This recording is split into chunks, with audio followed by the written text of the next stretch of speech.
الحمد لله وحده والصلاة والسلام على من لا نبي بعده وعلى آله وعلى صحابته وعلى من والاه أما بعد. On avait terminé le cours sur le deuxième hadith des 40 Nawawiya sur la question de la foi. Qu'est-ce que la foi? Et la foi, comme on l'a vu, est constituée de 6 piliers et non pas 5 comme le sont les 5 piliers de l'islam. Et par rapport à ces 6 piliers que nous avions étudiés, on s'était arrêté aux piliers relatifs à la croyance aux prophètes et aux messagers d'Allah sallallahu alayhi wa sallam. Il nous reste donc à voir les 2 derniers piliers de la foi, ainsi que la suite du hadith naturellement, incha'Allah. Donc le cheikh Abdul Muhsin al-Abbad hafidhahullah nous dit وَالْإِيمَانُ بِالْيَوْمِ الْآخِرِ التصديق والإقرار بكل ما جاء في الكتاب والسنة عن كل ما يكون بعد الموت وقد جعل الله الدور دارين دار الدنيا ودار الآخرة والحد الفاصل بين هاتين الدارين الموت والنفخ في الصور الذي يحصل به موت من كان حيا في آخر الدنيا وكل من مات قامت قيامته وانتقل من دار العمل إلى دار الجزاء. On s'arrête là avant d'aller plus loin. Cheikh nous dit que la foi en le jour dernier, je vous rappelle que c'est un des fondements donc de la foi, c'est nécessaire, tout musulman doit croire qu'il y aura un jour dernier. Qu'est-ce que ce jour dernier auquel nous devons absolument ajouter foi pour que notre iman soit valide? Il nous dit la foi en le jour dernier, c'est le fait d'ajouter foi, donc c'est-à-dire de croire et d'affirmer tout ce qui nous est parvenu dans le livre d'Allah et la sunna à propos de tout ce qui va se passer après la mort. C'est ça la définition de la foi en le jour dernier. Je crois en tout ce qu'Allah Azza wa Jal a rapporté dans le Coran, à tout ce qui est établi de manière authentique dans la sunna au sujet de tout ce qui va se passer après la mort, par rapport à ce qui se passe dans la tombe, les châtiments et les délices de la tombe, la sortie des tombeaux, le grand fracas quand Allah va tout détruire et qu'il ne subsistera plus que lui sur les cieux et dans la terre. Il n'y aura que Allah Azza wa Jal, il n'y aura plus de cieux et de terre d'ailleurs à ce moment-là. Puis le souffle le souffle de l'ange Israfil, par lequel Allah Azza wa Jal va ramener tous les morts à la vie. Puis le jour des comptes, le moment où on va rendre des comptes à Allah. Puis l'entrée au paradis ou en enfer. Le pont qu'on va traverser. Toutes ces choses-là. D'ailleurs, à ce propos, sachez que dans notre modeste playlist Khutab, sermon du vendredi, on avait fait donc toute une série de prêches sur la fin des temps. En commençant, je crois, par l'apparition du Dajjal, il me semble, je ne sais plus si c'était le premier cours, jusqu'à la sortie des tombeaux, le jour des comptes, toutes ces choses-là. Donc pour plus de détails, veuillez vous référer à ces khutab-là, ces sermons-là. Lui, Cheikh Abdul Muhsin al-Abbad, il a simplifié les choses, il a dit on croit en tout ce qu'il y a après la mort, parmi ce qui nous est venu de textes authentiques, dans le Coran et la Sunna. Il nous dit Allah subhanahu wa ta'ala a fait de la demeure de l'homme, il l'a fait double. Il a dit il y a une demeure qui est ad-dunya, c'est notre maison terrestre, c'est cette dunya, c'est cette vie d'ici-bas. Et la maison de l'au-delà, la demeure de l'au-delà, il nous dit c'est al-akhira, ce qu'on appelle l'au-delà, tout simplement, par opposition à l'ici-bas. Et il nous dit, et la limite entre l'ici-bas et l'au-delà, il nous dit, eh bien c'est al-maut, c'est la mort. Qu'est-ce qui va nous faire passer de notre demeure d'ici-bas, cette demeure terrestre, vers la demeure de l'au-delà? Il nous dit c'est al-maut, c'est la mort, c'est elle qui délimite les deux mondes. Comment passer d'un monde à l'autre? C'est par la mort. on ne peut pas accéder à l'autre monde si ce n'est en passant par la mort. Et Cheikh nous dit alors comment va s'établir la mort de tous ceux qui ne seront pas morts à la fin des temps, au jour dernier, n'ont pas encore trépassé? Eh bien, Cheikh nous dit Allah Azza wa Jal va demander à l'ange de souffler dans la trompe. Et à ce moment-là, toute âme, toute personne rendra l'âme. Tous ceux qui n'étaient pas encore décédés, à ce moment-là, décéderont. Man kana hayyan fi akhir ad-dunya. Tous ceux qui se trouveraient encore vivants à la fin des temps, sur cette terre, eh bien, le souffle dans la trompe lui ôtera l'âme. Il nous dit, et toute personne qui est morte, qamat qiyamatuhu. Al-qiyama, c'est quoi? Quand est-ce que débute Yawm al-qiyama? Eh bien, les savants nous disent, le début de Yawm al-qiyama, c'est déjà la mort en fait.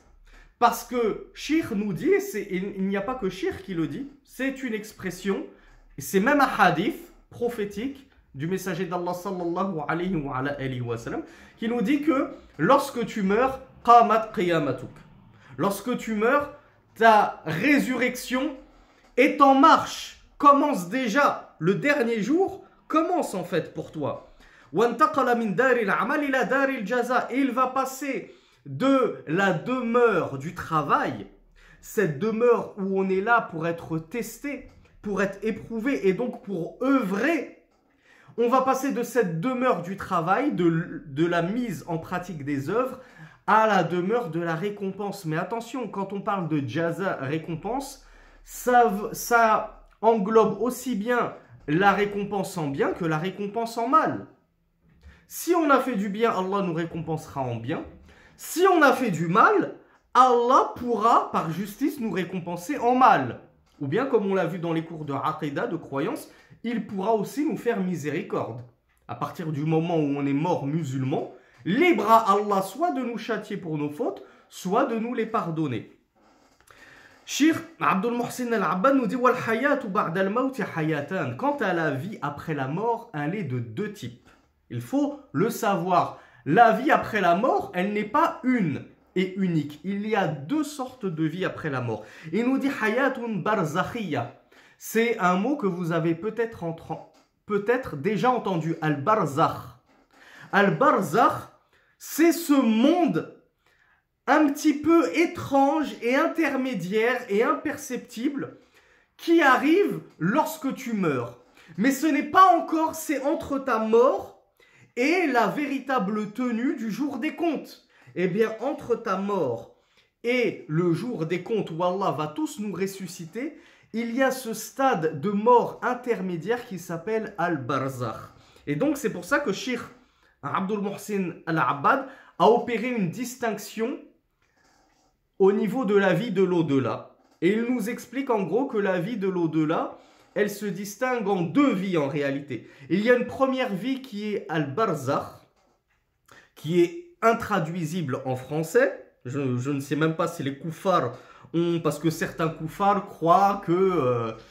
voilà, après il y en a qui rapportent des fables. Voilà, je suis mort et je me suis vu, j'ai vu mon âme se détacher, les gens autour de moi. Après, mon âme, elle est revenue dans mon corps et je me suis réveillé. Donc, je ne sais pas comment eux nomment cette fable-là qui ne ressemble pas au barzakh. Parce que nous, le barzakh, une fois qu'on y rentre, on ne revient pas, l'âme ne revient pas dans les corps pour revenir à la vie, etc., etc. Une fois que tu es dans le barzakh, tu es mort. Hein. C'est une mort définitive, jusqu'à ce qu'Allah Azza wa Jal nous ressuscite pour le jour des comptes. Donc, Cheikh nous dit le barzakh, cette vie mortelle qui précède le jour des comptes, ben, il nous dit c'est entre la mort et la résurrection. La résurrection, c'est lorsqu'Allah Azza wa Jal va nous faire sortir des tombeaux. Wal hayatu ba'da al-maut. Wal hayatul barzakhiyya. Donc ça, c'est les deux types de vie après la mort. Il nous dit il y a la vie al-barzakhiyya et il y a la vie après la mort qui va correspondre à la vie que l'on va connaître et que l'on va vivre lors du jugement dernier, lors des comptes, puis éternellement au paradis, Inch'Allah, éternellement en enfer pour les koufars, et pour les désobéissants d'entre les musulmans, d'entre les croyants, à qui Allah n'aurait pas fait totalement miséricorde, une partie en enfer, puis ensuite l'éternité au paradis. Cheikh nous dit Al-hayatul barzakhiyya la ya'lamu haqiqataha illa Allah. C'est ce que je vous disais. Le barzakh, ce monde qu'est le barzakh, cette vie, cette mort, c'est une mort indescriptible. Justement, le cheikh nous dit n'en connaît l'essence, n'en connaît les caractéristiques, sa quintessence que Allah. Même en français, c'est difficile de l'expliquer. Qu'est-ce que c'est que le barzakh? Parce qu'en réalité, il n'y a que Allah qui connaît ce que c'est que le barzakh, comment ça se passe réellement dans le barzakh. Mais le messager d'Allah nous a dit que lorsqu'on est dans la tombe, on arrive à sentir des délices, on arrive à être comprimés. Certains pourront être comprimés dans la tombe au point que leurs côtes s'entrechoquent. Donc ça fait partie des châtiments de la tombe. Comment arriver à le percevoir, le comprendre de manière intelligible, tangible? C'est impossible. C'est quelque chose qui nous échappe. C'est ce monde du barzakh au sujet duquel nous dit le cheikh Abdul Muhsin Al-Abbad, n'en connaît la véritable nature qu'Allah subhanahu wa ta'ala. Et ce monde d'Al-Barzakh, c'est une introduction, si l'on veut dire, à la véritable vie après la mort. Il nous dit quelque chose d'intéressant. Il nous dit car dans chacune de ces deux vies après la mort, le barzakh, puis la vie du jour des comptes, du jour de la résurrection, il nous dit il y aura une jaza, c'est-à-dire une rétribution. Alors voilà, je ne vais pas le traduire par récompense, je vais plutôt le traduire par rétribution. Dans chacune de ces deux vies, il y aura une rétribution des œuvres.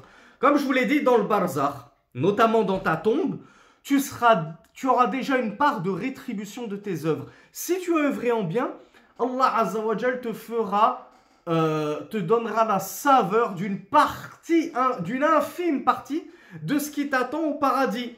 Tu pourras sentir de bonnes odeurs, tu pourras voir ta place au paradis et tu en retireras du plaisir et tu seras apaisé dans ta tombe. Tandis que si tu as fait beaucoup de mal, que tu as œuvré en mal dans cette vie d'ici-bas, tu pourras recevoir une infime partie du châtiment qui t'attend dans l'au-delà. Comme je l'ai dit, notamment tes côtes qui s'entrechoqueront tellement tu seras comprimé dans ta tombe au point d'étouffer. Tu verras même ta place en enfer et rien que cette vision te terrorisera et engendrera en toi angoisse et affliction infinie. Et il y a plein de choses comme ça qui sont rapportées, notamment dans les ahadiths. Donc, déjà dans le barzakh, il y a une part de la rétribution. Puis, Yawm al-Qiyamah, comme je vous l'ai dit, retournez au khutab que nous avons donné, où on détaille les horreurs qui vont se passer Yawm al-Qiyamah.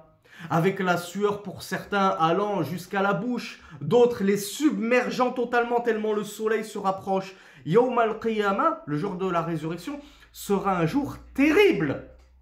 Et certains vont, comme on dit, goûter. Certains vont morfler. Certains vont en être affligés, peinés.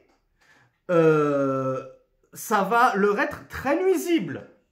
Donc, déjà, Yawm al-Qiyamah, au jour de la résurrection, comme le dit Cheikh Abdul Muhsin Al-Abbad, en lui-même ce jour-là sera une rétribution de tes œuvres. Si tu as œuvré en bien selon Al-Kitab wa Sunnah toute ta vie, ce jour-là, tu le vivras bien plus facilement que d'autres. Et Allah l'écourtera pour toi.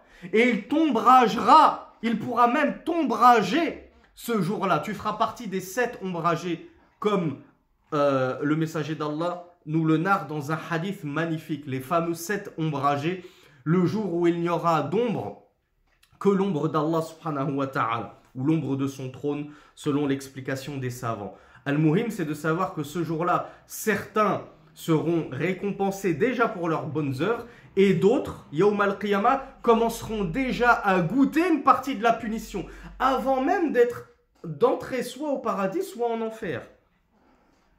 Et Cheikh Abdul Muhsin Al-Abbad nous dit wa ahlu sa'adati منعمون في القبور بنعيم الجنة وأهل الشقاوة معذبون فيها بعذاب النار. Les gens de la félicité goûteront déjà aux délices parmi les délices du paradis dans leur tombe, comme je vous l'ai dit, tandis que les gens de la perdition seront châtiés fiha, c'est-à-dire fil qubur, dans leur tombe, d'une infime portion du châtiment de l'enfer qui les attend plus tard.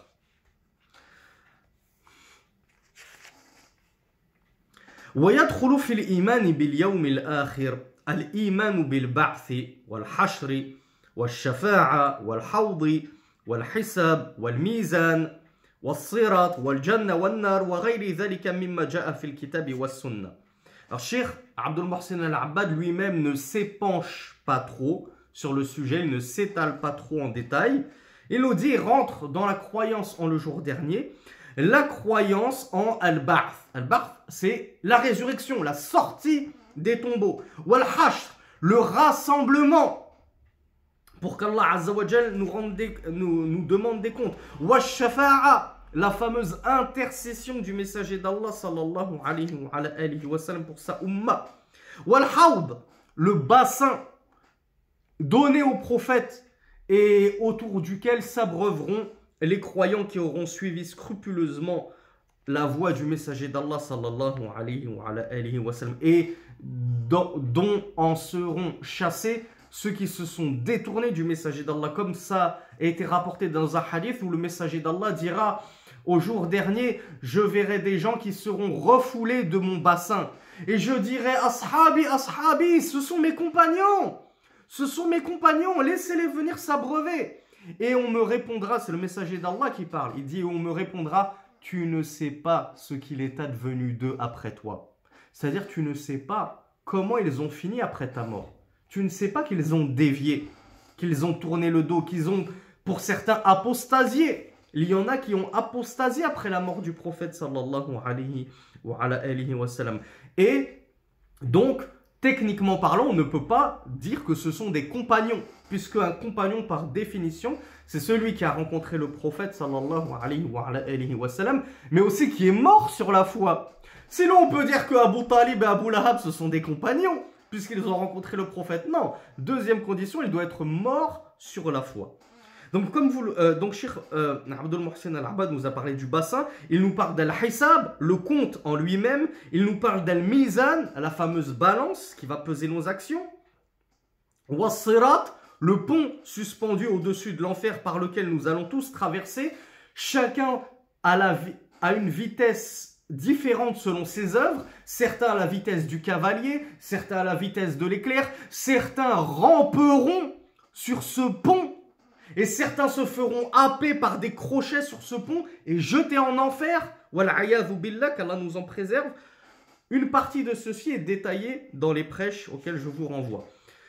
Donc tout ceci fait partie de la croyance en le jour dernier, nous dit Cheikh Abdul Mohsen Al-Abbad. Et bien évidemment, parmi la croyance au jour dernier, il y a la croyance au paradis et à l'enfer. Tout croyant, tout prétendu croyant, se doit de croire au paradis et à l'enfer.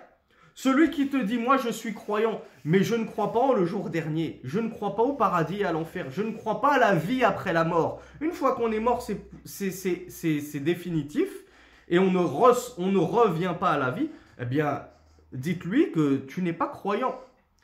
Ta foi est caduque, batil. C'est un fondement de la foi de croire en cela, le jour dernier.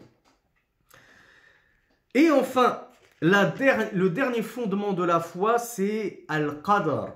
Al-Qadar que l'on traduit aussi bien par destin ou prédestiné ou destiné. Mais il y a trois mots en français synonymes qui veulent dire la même chose, le destin, la prédestinée ou la destinée. Cheikh Abdul Mohsen Al-Abbad nous dit Wal-imanu bil-qadar al-imanu bi anna Allah qaddara kulla ma huwa ka'inun ila yawm al-qiyamah.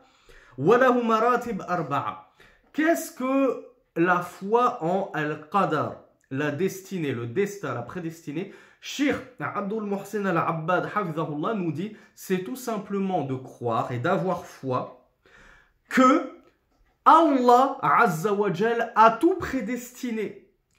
tout ce qui va arriver, Allah Azza wa Jal l'a déjà prédestiné. Tu vas me dire, là, tu es en train de te paraphraser, tu tournes en boucle. Qu'est-ce que la foi en le destin? C'est le fait de croire que Allah a tout prédestiné. Oui, on tourne en boucle, mais Cheikh Abdul Mohsen Al-Abbad nous explique qu'est-ce que ça veut dire prédestiner les choses. À quoi correspond la prédestinée d'Allah de toute chose qui va se passer. Il nous dit, c'est de 4 niveaux. Tous les savants l'ont expliqué ainsi. Il y a 4 niveaux à la prédestinée. Premier niveau, ilmullah azalan bi kulli ma huwa ka'in. La prédestinée, ça englobe, premièrement, premier niveau, la science d'Allah de toute chose. C'est-à-dire que lorsqu'Allah Azza wa Jal va prédestiner une chose, d'abord, il va avoir une science totale et parfaite, complète, de cette chose qu'il va prédestiner, qu'il est en train de prédestiner. Donc, il y a une science totale. La prédestinée renferme la science parfaite d'Allah subhanahu wa ta'ala envers la chose. Deuxième chose, kitabatuhu al-maqadir qabla khalqi as-samawati wal-ard bi 50,000 sana. Deuxième caractéristique de la prédestinée, c'est qu'Allah Azza wa Jal va l'écrire. C'est pour ça que certains maghrébins, parce que moi j'ai principalement entendu ça chez les maghrébins et les égyptiens, je ne sais pas si les Africains le disent. Quand je dis africains, c'est-à-dire les Africains non maghrébins, parce qu'on m'a déjà reproché de faire une faute en opposant maghrébins à africains, sachant que les maghrébins sont africains. Donc sachez-le maintenant, quand je dis maghrébins, c'est-à-dire par opposition aux Africains qui sont sous le Maghreb, la partie sub-saharienne, disons. Est-ce qu'au Pakistan, certains le disent? Certains disent Mektoub. C'est le Maktoub, le Mektoub. Il y a même un site qui s'appelle comme ça. Un site de rencontre. Wal'iyadhu billah, maktoub.com. Ton Mektoub, c'était de rencontrer une sœur sur Internet. Bref, là n'est pas le sujet. Le sujet, c'est que Mektoub, ce qu'ils veulent dire, ça veut dire c'était écrit. Maktoub, ismu maf'oul de kataba, ça veut dire c'était écrit. Ben c'est ça, quand ils te disent Maktoub, c'est-à-dire c'était le destin. Et ils ont bien compris, ces gens-là, que le destin, c'est aussi une écriture. Donc, premier niveau, le destin renferme la science d'Allah sur tout ce qu'il va se passer. Deuxième niveau, Allah l'a écrit ce destin et Cheikh Abdul Mohsen Al-Abbad nous apprend même qu'Allah Azza wa Jal a écrit la destinée de tout ce qui allait se passer jusqu'au dernier jour 50 000 ans avant d'avoir créé les cieux et la terre. Allahu Akbar. 50 000 ans avant d'avoir créé les cieux et la terre. Donc, a fortiori, plus de 50 000 ans avant de t'avoir créé toi, Akhi, toi, Urti, Allah avait déjà écrit et prédestiné tout ce qui allait se passer dans ta vie avant même que ça n'arrive. Pourquoi t'attristes-tu? Pourquoi t'attristes-tu, Akhi? Comme on va le voir dans un futur hadith, Inch'Allah, dans ces mêmes Arba'in Nawawiya, dans ces mêmes 40 Nawawiya, rapportés par Ibn Abbas, Ma asabaka lam yakun li yukhti'ak wa'lam anna ma akhta'ak lam yakun li yusibak. Le messager d'Allah a expliqué, il a fait un cours fondamental à Ibn Abbas. Il lui a dit, sache mon enfant, que ce qui t'a touché n'aurait pas pu t'éviter. Ce qui t'a esquivé n'aurait pas pu te toucher. Rufi'at al-aqlam wa jaffat as-suhuf. C'est-à-dire les plumes du destin. La plume du destin s'est levée, elle a fini d'écrire. Ça fait 50 000 ans que la plume a cessé d'écrire, car Allah a ordonné à la plume, écrit tout ce qui va se passer jusqu'à la fin des temps. Et la plume a écrit la destinée de tout ce qui allait se passer jusqu'à la fin des temps. 50 000 ans avant qu'Allah Azza wa Jal ne crée les cieux et la terre. Pourquoi t'attristes-tu d'une chose qu'Allah t'avait prédestiné et qui ne pouvait te manquer, que tu n'aurais pas pu esquiver? Illa bid-du'a, comme l'a dit le messager d'Allah sallallahu alayhi wa sallam dans un hadith, s'il y a une chose qui peut, entre guillemets, modifier le destin, c'est ad-du'a. C'est-à-dire que par ta du'a, eh bien Allah, le mal qui aurait dû te toucher par la prédestinée d'Allah, eh bien, comme tu as fait une du'a, Allah va changer ce mal et finalement, sur Al-Lawh al-Mahfouz, la table bien gardée, il va t'écrire un bien. Pourquoi? Parce que tu as fait une du'a. Donc Allah ne t'a pas écrit le mal. Donc ça, c'est important de le comprendre. La prédestinée, elle est déjà écrite. Rufi'atil aqlam, donc je termine le hadith. Rufi'atil aqlam, les plumes, les kalam en français, d'où le mot kalam en français. Le kalam, c'est une plume. Kalam vient de l'arabe aqlam, qalam plutôt. Donc les kalams se sont levés. Wajaffat suhuf. Les feuilles, l'encre sur les feuilles se sont séchées en fait. L'encre a séché, ça y est, le destin est écrit depuis plus de 50 000 ans, avant la création des cieux et de la terre. Donc pourquoi t'attristes-tu? C'était écrit, ça n'aurait pu te manquer. Donc vous voyez, le fait d'apprendre sa religion, et qui plus est, le fait d'étudier les hadiths, le fait d'étudier la sunna, le fait d'apprendre le tawhid, car là on est dans al-iman, la foi. La foi, ça s'étudie dans quelle matière principalement? Le hadith, ça s'étudie plutôt dans la matière al-aqida. Et dans la matière al-aqida, on va ramener du Coran et des hadiths. Donc le fait de bien étudier sa aqida, son dogme, son créneau, ça permet de mener une vie de sérénité et de tranquillité indescriptible. Celui qui sort de chez lui, il est tranquillisé, il sait que aucun mal ne le touchera si ce n'est par la permission d'Allah. Donc si mal il doit y avoir, si je dois faire un accident, si je dois me faire voler, si je dois me faire taper, j'aurais pas pu Pourquoi m'attrister? J'aurais pas pu l'esquiver. Allah me l'avait prédestiné. Si j'ai raté un bien, si j'ai raté une offre d'emploi, si j'ai raté une place ici et là, si j'ai manqué telle prétendante en mariage qui finalement n'a pas donné suite à notre muqabala, si j'ai raté tout cela, c'était prédestiné. Je n'aurais pas pu mettre le grappin dessus. Je n'aurais pas pu obtenir cette chose. Allah m'avait écrit le contraire. Donc tu es tranquillisé, tu te dis Alhamdulillah, maktoub, comme on vient de le dire.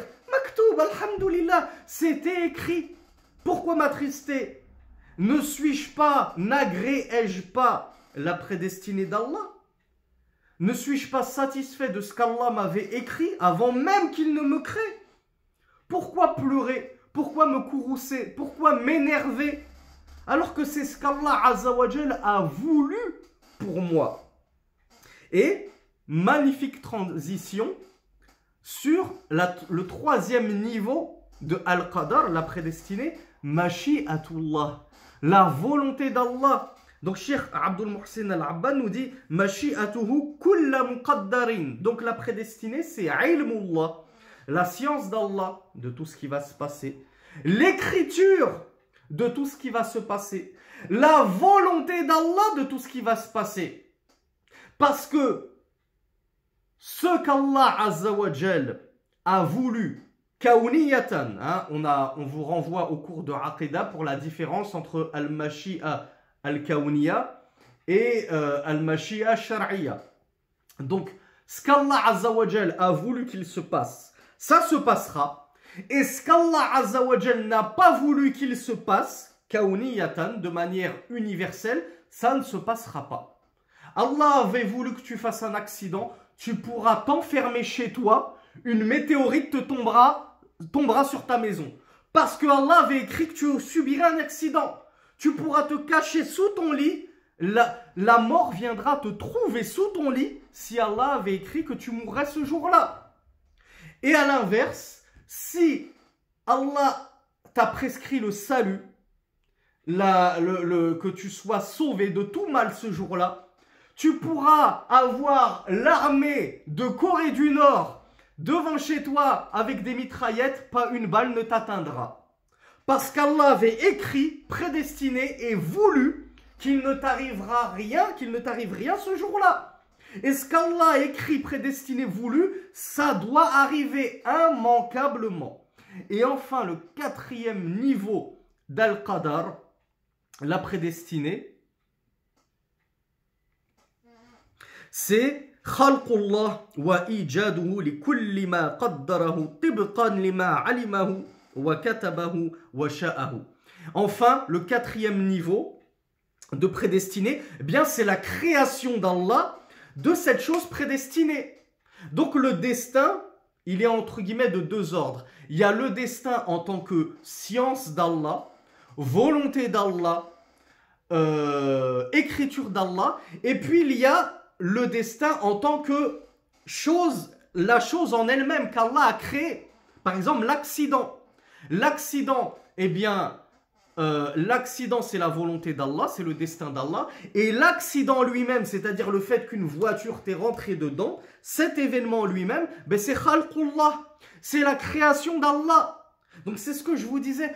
Pourquoi t'attrister alors que Allah a su cette chose de mauvaise qui t'est arrivée? C'est pour ça qu'on dit, tu dois croire au destin. C'est pour ça que le messager d'Allah sallallahu alayhi wa sallam a dit, tu dois croire au destin bon ou mauvais. Parce qu'il y a des destins, des choses qui nous arrivent, des choses créées, qui sont nuisibles. Un serpent, c'est nuisible. Un scorpion, c'est nuisible. Mais la piqûre du scorpion, l'événement en lui-même, la destinée d'Allah, le fait qu'Allah avait destiné que ce scorpion te pique, c'est un bien pour toi. En lui-même, le scorpion est nuisible, c'est un mal. La piqûre, ça fait mal. Mais ce destin, il est bon. Tout le destin est bon dans ce sens-là. Pourquoi? Parce que cette piqûre t'efface des péchés. Donc, il se peut que vous détestiez une chose alors qu'elle est un mal pour vous. Donc, vous voyez même le destin mal, le destin sur terre, les événements, les choses qu'Allah Azza wa Jal a créées, même quand elles sont mauvaises, eh bien, lorsqu'Allah Azza wa Jal nous les prédestine, c'est souvent, en tout cas pour nous les musulmans, c'est tout le temps un bien pour nous les musulmans. C'est pour ça que le messager d'Allah sallallahu alayhi wa sallam avait dit l'affaire du musulman tout entière est un bien. Le musulman tout entier, il est dans le bien. Si un mal le touche, il patiente et Allah le récompense. Et Allah lui pardonne des péchés pour ce mal. Et si un bien le touche, il remercie Allah et Allah le rajoute en bien. Le musulman, c'est tout bénef pour lui, comme on dit. Il est gagnant à 100%. C'est pas une loterie. La vie du musulman, c'est jamais une loterie. Il est toujours gagnant. Mais on parle du bon musulman, du croyant. Al-mu'min. Celui qui sait accepter le destin. Se résigner à son sort. Accepter la volonté d'Allah Azza wa Jal. Faire preuve de patience et d'endurance quand un mal le touche. Car il sait que ce mal l'a touché pour un bien, justement. Donc, la quatrième partie du destin, c'est le fait qu'Allah ensuite va le créer. Va lui faire voir le jour, si on peut dire. Cet accident, Allah l'a su, Allah l'a voulu, Allah l'a écrit, et ensuite Allah va faire qu'il se passe. Allah va le créer, l'accident. C'est un point de aqidah fondamental. Il faut savoir que khalaqallahu subhanahu wa ta'ala af'al al-ibad. Nous ne sommes pas comme ceux qui justement, al-qadariya, qui ont rejeté la destinée et qui disent Allah Azza wa Jal ne sait pas ce qu'il va se passer avant que la chose ne se passe. C'est nous qui créons nos actions. Le fait que je soulève ce livre, c'est par ma propre force. Allah ne savait même pas que j'allais soulever ce livre. Donc tous mes actes sont les conséquences de ma propre volonté. Ça, c'est une secte et c'est une croyance complètement déviante et hérétique. Mais nous disons, le simple fait que je soulève ce livre, c'est Allah qui a créé ce geste. Parce que sans la volonté et la puissance d'Allah, je n'aurais même pas pu le faire. Donc tout ce qui arrive dans ce monde, c'est la volonté et c'est la création d'Allah. Ce scorpion qui t'a piqué, c'est Allah qui a créé cette piqûre. C'est Allah qui a créé le scorpion et c'est Allah qui a créé son acte au scorpion. C'est Allah qui a créé la piqûre du scorpion. Et c'est Allah qui a créé le venin qui va couler dans tes veines et qui va te rendre malade. Et c'est Allah qui a créé cette maladie. Donc en gros, Allah a tout créé. Et lorsque ça concerne le destin, tout est englobé par Allah. La science d'Allah, l'écriture d'Allah, la volonté d'Allah, la création d'Allah. Encore une fois, pourquoi t'attristes-tu, Harry? Maintenant que tu as appris ta aqidah, ta croyance à ce sujet, maintenant que tu as appris ce 6e pilier qui est la foi en le destin, bon ou mauvais, maintenant ose me dire que tu ne seras plus heureux dans ta vie. C'est pas possible. Si tu n'es toujours pas heureux dans ta vie, tu as besoin d'écouter les cours des savants. Puisque moi, je conçois parfaitement que mes cours soient très bas de gamme. Et que je n'arrive pas à faire passer les fawaïd, les bénéfices, les points de science clés, comme le ferait un vrai savant. Écoute un savant sur ce sujet-là. Et normalement, tu seras apaisé. Tu comprendras que tout est la volonté d'Allah. Tu n'as plus à avoir peur. Tu n'as plus à t'inquiéter. Tu n'as plus à être triste. Alhamdulillah. Lorsqu'il t'arrive quelque chose, tu dis Alhamdulillah ala kulli hal. La louange est à Allah en toute situation. Même s'il m'est arrivé quelque chose de désagréable, ahtasib. Ahtasibo, c'est-à-dire je me résigne, je supporte, j'endure. Asbir. Je sais que la délivrance est proche et qu'Allah me récompensera pour cette épreuve.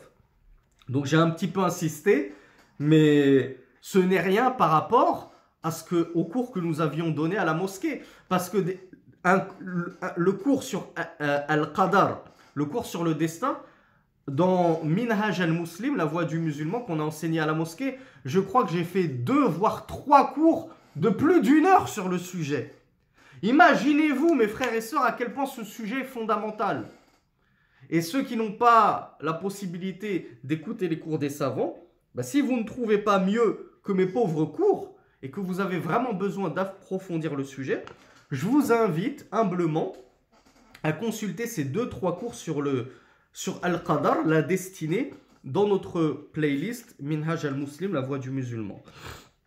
Donc, Cheikh Abdul Muhsin al-Abbad, hafidhahullah, nous dit فيجب الإيمان بهذه المراتب واعتقاد أن كل شيء شاءه الله لا بد من وجوده وأن كل شيء لم يشأ الله لا يمكن وجوده وهذا معنى قوله صلى الله عليه وعلى آله وسلم واعلم أن ما أصابك لم يكن ليخطئك وما أخطأك لم يكن ليصيبك وسيأتي في الحديث ال19. Comme d'habitude, je me suis spoilé moi-même. J'ai voulu aller plus vite que la musique et j'ai précédé le cheikh. Astaghfirullah.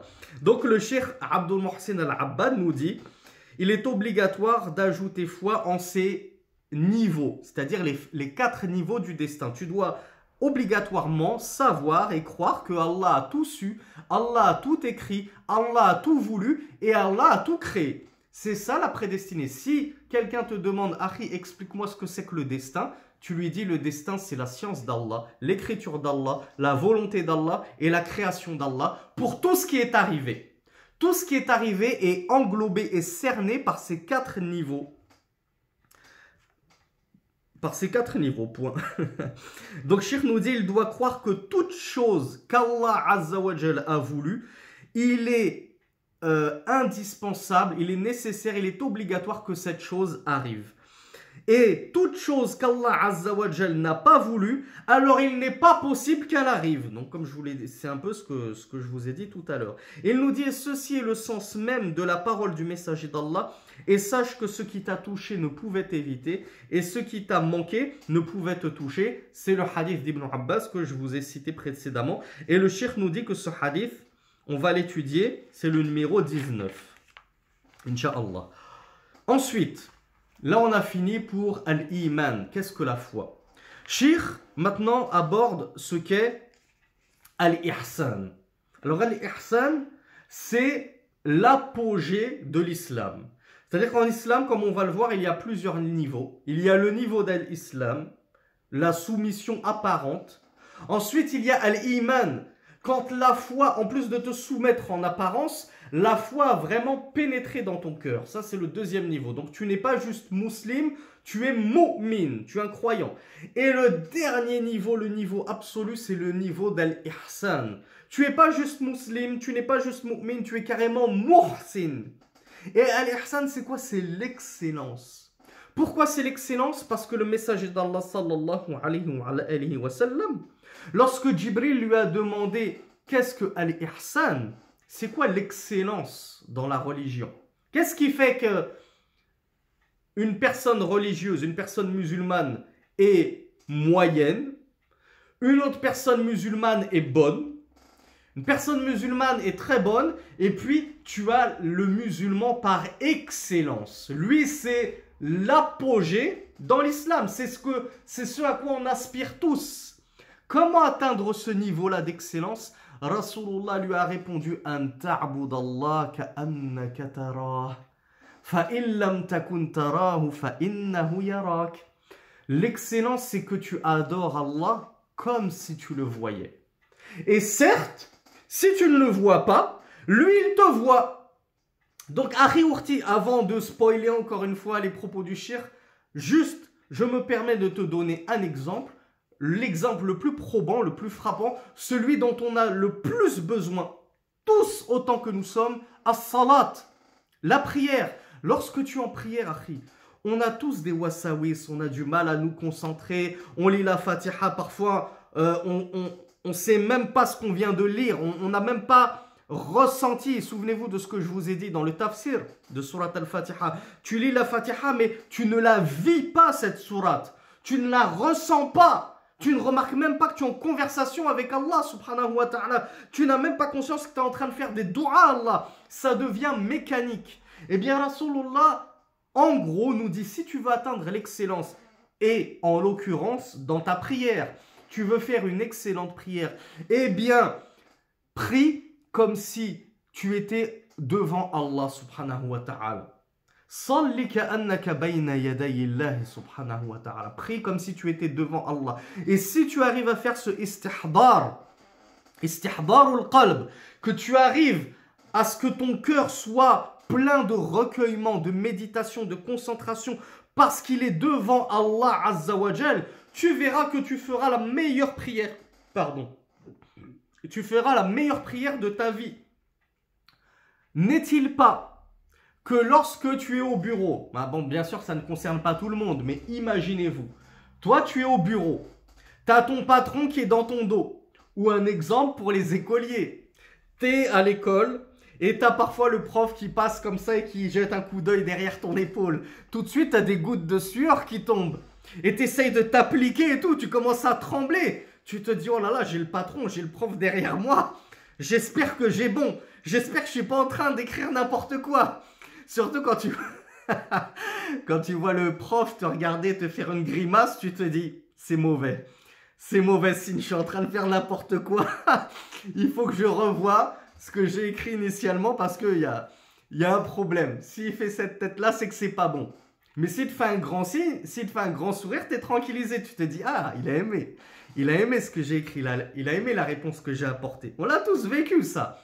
Imagine-toi si déjà ton simple patron, ton simple prof, une créature parmi les créatures d'Allah, quand il est derrière toi, derrière ton dos, t'es concentré, t'es focus à 100%, tu te donnes à fond, tu en transpires de stress et de panique. Comment devrais-tu être lorsque tu as non pas une créature dans ton dos, mais le créateur devant toi? Tu devrais être encore plus focus, encore plus concentré, encore plus à fond dans ce que tu es en train de faire. Donc, ce n'est ni plus ni moins que ça l'excellence que vous explique le messager d'Allah.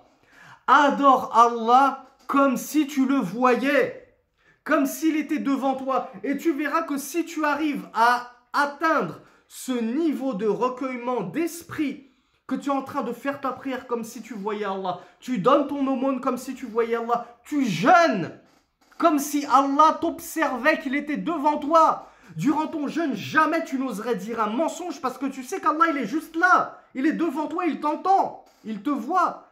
Durant ton jeûne, tu ne vas pas regarder la télé et des femmes à moitié habillées parce que tu sais qu'Allah, il est devant toi, il te voit.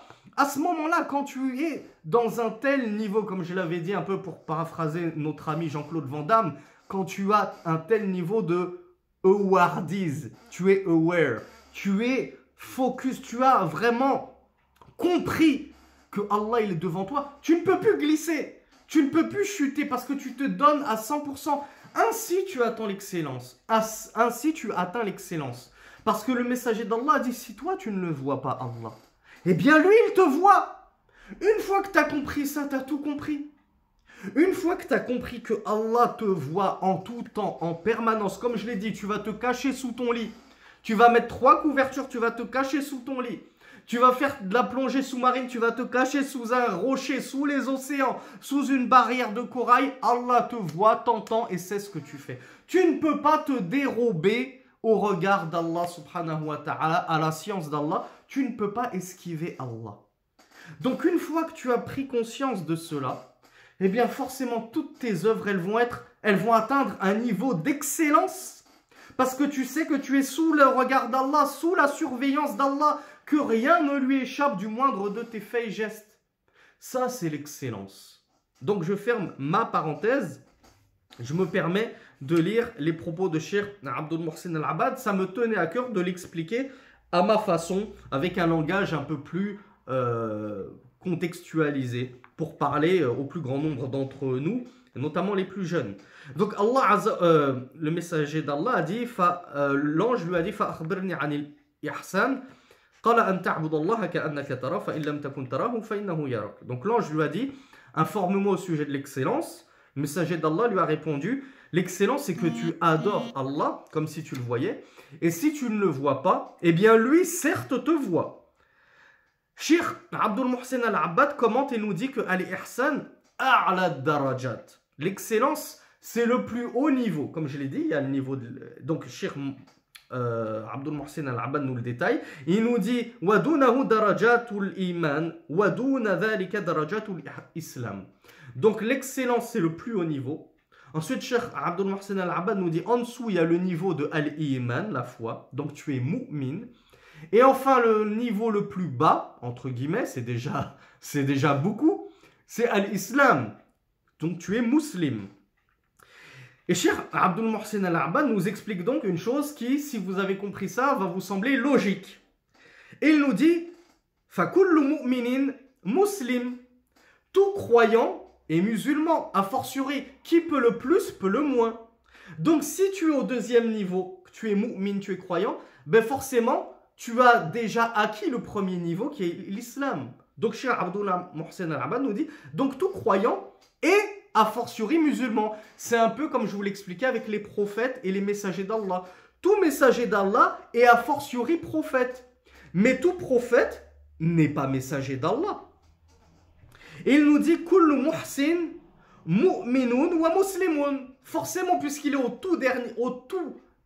plus haut niveau de la religion, donc forcément, il a dépassé le niveau de la foi, al-iman, et il a dépassé le niveau de al-islam. Lui, il est muhsin, il a atteint al-ihsan, l'excellence. Donc tout muhsin, toute personne excellente dans sa religion, est forcément, a fortiori, croyante, mu'min, et musulmane, muslim. وَلَيْسَ كُلُّ مُسْلِمٍ مُؤْمِنًا مُحْسِنًا. Mais tout musulman n'est pas forcément croyant, et encore moins muhsin, excellent dans sa pratique. Pourquoi? Parce que, comme on va le voir justement, Cheikh Abdul Mohsin Al-Abbad nous dit وَلِهَذَا جَاءَ فِي سُورَةِ الْحُجُرَاتِ قَالَتِ الْأَعْرَابُ آمَنَّا قُلْ لَمْ تُؤْمِنُوا وَلَكِنْ قُولُوا أَسْلَمْنَا وَلَمَّا يَدْخُلِ الْإِيمَانُ فِي قُلُوبِكُمْ. Donc Cheikh Abdul Mohsin Al-Abbad nous dit la preuve de cela que tout musulman n'a pas forcément atteint le niveau de la foi, la croyance, et encore moins le niveau de l'excellence. Il nous dit, on le trouve dans la sourate Les Appartements, Allah Azza wa Jal dit, les Bédouins ont dit, nous avons cru, amanna. C'est-à-dire les Bédouins ont dit, nous sommes des mu'minoun, pas juste des musulmans, muslimoun. Nous sommes au deuxième niveau, nous avons la foi, nous sommes des mu'minoun. Dit, vous n'avez pas cru, lam tu'minu. Vous n'avez pas cru, vous n'avez pas al-iman. Mais dites plutôt aslamna. Nous nous sommes soumis, c'est-à-dire nous sommes musulmans. Donc Allah Azza wa Jal leur dit, vous n'avez pas la foi. Dites plutôt, nous sommes musulmans. Vous êtes au premier niveau, vous n'êtes pas au deuxième niveau.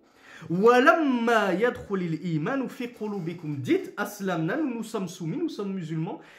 Et la foi n'a pas encore pénétré vos cœurs. Vous n'avez pas encore atteint ce deuxième niveau qui est le niveau de la foi. وجاء في هذا الحديث بيان علو درجات الإحسان في قوله أن تعبد الله كأنك ترى أي تعبده كأنك واقف بين يديه تراه ومن كان كذلك فإنه يأتي بالعبادة على التمام والكمال وإن لم يكن على هذه الحال فعليه أن يستشعر أن الله مطلع عليه لا يخفى منه خافية فيحذر أن يراه حيث نهى ويعمل على أن يراه حيث أمر. Donc Cheikh Abdul Mohsen Al-Abbad résume un petit peu toute l'explication que je vous ai donnée et il ajoute une dernière faïda. Il nous dit, il y a dans ce hadith l'éclaircissement du très haut niveau de l'excellence. Dans ce hadith, il nous indique clairement que l'excellence est au plus haut niveau dans la religion, Fiddin. Et ceci car le messager d'Allah a dit que l'excellence c'est d'adorer Allah comme si tu le voyais. C'est-à-dire tu l'adores comme si tu étais debout devant lui et que tu le regardes. C'est-à-dire, imagine-toi que tu es debout devant Allah et que tu regardes Allah. Et celui qui n'est pas ainsi, et celui qui va être ainsi, debout devant Allah en train de le regarder, alors il va apporter une ibada, il va apporter une adoration, il va fournir une adoration ala tamami wal kamal. Il va fournir une adoration parfaite, complète. Mais s'il n'est pas ainsi, si tu n'arrives pas à te représenter ceci, d'être debout seul face à Allah et Allah te regarde, eh bien il nous dit qu'il essaye de ressentir que Allah le voit, qu'Allah a la parfaite science et Allah est parfaitement observateur de ce qu'il est en train de faire et que rien ne lui échappe. Si tu n'arrives pas à t'imaginer que tu es devant Allah, eh bien ressens au moins que Allah te voit. Tu ne peux pas lui échapper, tu ne peux pas l'éviter, tu ne peux pas l'esquiver. Et alors, si tu arrives à ressentir cela, Cheikh Abdul Mohsen Al-Abbad nous dit, il va alors éviter et s'épargner qu'Allah Azza wa Jal ne le voit dans ceux qui l'a défendu. Si tu as réellement conscience qu'Allah te voit et que rien ne lui échappe, tu vas forcément éviter d'allumer la radio pour écouter de la musique. Pourquoi? Parce que tu sais qu'Allah voit et entend ce que tu es en train de faire. Il le sait parfaitement. Tu vas éviter d'allumer la télé, de regarder des choses que tu n'as pas le droit de regarder. Pourquoi? Parce que certes, j'arrive pas à me représenter qu'Allah est devant moi, mais je sais, j'ai compris qu'Allah me voyait, que rien ne lui échappe. Donc, je ne peux pas faire ce péché alors qu'Allah me voit. Donc, le fait, c'est ça l'excellence. Lorsque tu arrives à te représenter tout ceci à l'esprit, que tu arrives à le ressentir dans ton cœur, que tu ressens la présence d'Allah, qu'Allah te voit, qu'Allah t'entend, qu'Allah sait tout, que rien ne lui échappe, tu ne peux qu'agir de manière excellente. Tu ne peux, comme le dit Cheikh Abdul Mohsen Al-Abbad, tu ne peux qu'éviter les péchés. Tu ne peux qu'éviter de faire ce qu'Allah t'a interdit parce que tu sais qu'Allah te voit quand tu vas faire cette chose interdite. Et il nous dit, il va alors agir en fonction de ce qu'Allah lui a ordonné. Parce que tu sais qu'Allah te voit, tu sais qu'Allah t'entend, eh bien, forcément, je vais faire ce qu'Allah m'a ordonné. Parce que je sais qu'il me voit, donc il va être satisfait de moi. Donc on va s'arrêter là pour cette partie sur le hadith. Il n'est pas terminé. Il nous restera, Inch'Allah, une dernière partie à étudier concernant les signes de la fin des temps. هذا والله أعلم وصل اللهم على نبينا محمد وعلى آله وسلم والحمد لله رب العالمين.